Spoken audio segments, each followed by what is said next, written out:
we see in our gospel today, it's talking about the kingdom of God as a seed that has been planted in the ground, which is in our soul. What is this kingdom of God? It is our relationship with the King.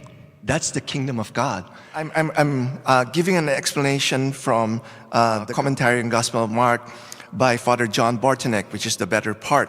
He talks about the 3 essential characteristics about living in communion with Christ. And all of us needs to learn this, okay? And he said about the first one. The first is that the life of our relationship with Him comes not from ourselves, but from God. He is the one who always initiates, okay? And we just respond.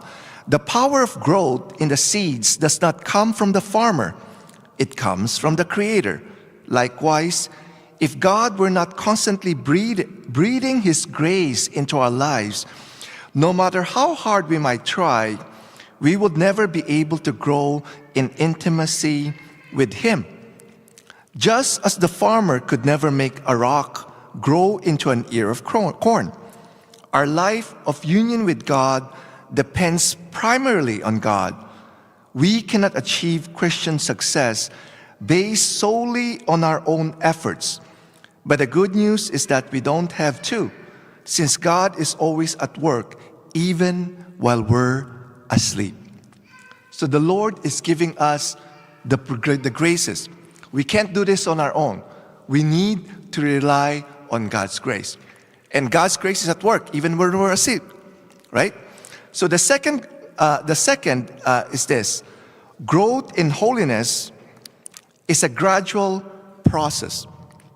Unlike Hollywood heroes who become world champions in the course of a 2-hour movie, Christians develop their incomparable wisdom, joy, and virtue through a patient and consistent effort to cooperate with God for the long haul.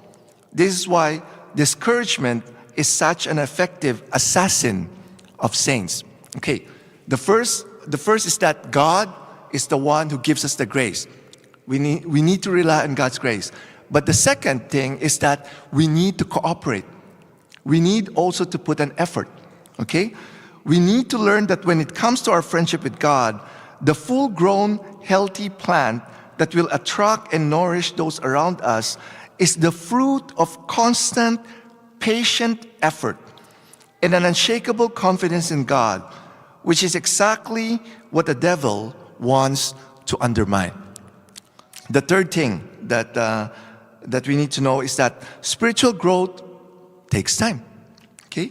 Imagine a farmer or gardener standing out in the field and yelling down at some recently planted seeds, "Grow faster, you fools, faster." It's an absurd picture, right? But a common one. Every time we get frustrated at our slow progress, we're futilely screaming at the seeds to speed up their growth. We need to be patient because God is very patient with us.